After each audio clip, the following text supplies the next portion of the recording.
But that was still very much kind of like it was still kind of a business type of situation. Yeah, it was a business trip, but you was getting to know him. But then it came full circle when you come out. Now you got this money and you come out with this single, sampling him. You know what I'm saying? Like, Well, no, I don't think it was that. What happened is that um,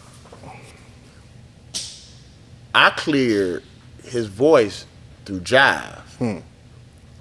So he didn't. I don't even think when we became friends that he knew that was. Well, no, that's not the point I was making. What I was making is that like that you had that relationship, but he still became a part of like your huge success when you come out. But You know what I mean? was saying was is that like all of it connects, but I don't think even when we really became friends and we was like that, I don't think he ever. Oh, he didn't remember from. Nah. Oh. And why? Now that I got this relationship here, why even worry about that shit? Like, let's keep it moving. Like my mentor told me that a lot of times we be wanting people to know everything, but if it's perfect right now, why change anything? You know what I'm saying? So, and he still to this day, man, like, I wish I could get the acapella. Like, that verse that Pimp did way back then still jams to this motherfucking day, bro.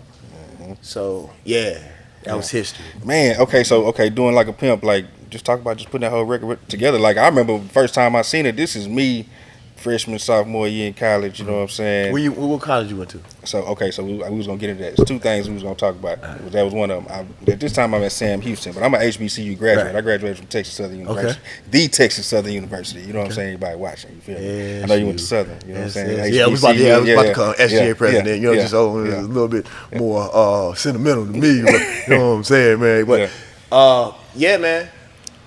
What happened is that Like a Pimp blew up so big, bro. And I started feeling guilty that this man's voice changed my whole family's life, my whole everything. And he was in prison. And he don't know me. So we had some mutual friends, you know, from a, you know what I mean? So they gave me his address in jail. I wrote him, introduced myself, wrote him a long letter, and I started writing him all the time. And we literally became friends through letters. And what I actually found out is a lot of people didn't write him. You know what I'm saying? And so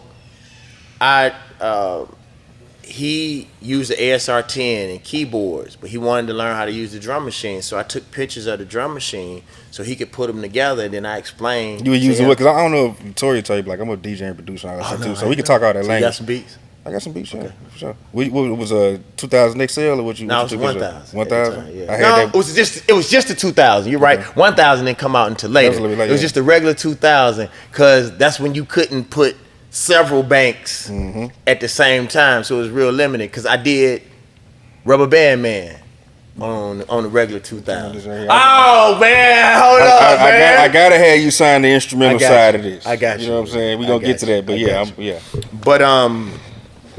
But yeah, man. And so we stayed in contact, man. And I used to send him pictures and tell him, man, this is where your voice is taking me. So I'm like in Switzerland and Amsterdam and all these places, and sending him pictures of really beautiful stuff, man. And we became friends, man. And the crazy thing that a lot of people don't know is that Pimp was coming out to LA with his producers, and me and Juicy J was gonna produce the big Pimp C solo album. You know what I'm saying? He had asked me if he'd come out there and we work out. You know, I was living in LA at the time, and this is a sad story. I rapped on it on his last album that Mr. Lee produced. I talked about this. I was in the studio because that was at the time when I was trying to go to the studio in the daytime so I could start trying to live a regular life and try to get out the studio at least by 7, you know. So he had called me when I was in the middle of a session. I didn't pick up the phone because that's the real homie, you know what I mean? So I called him when I got out the Yo.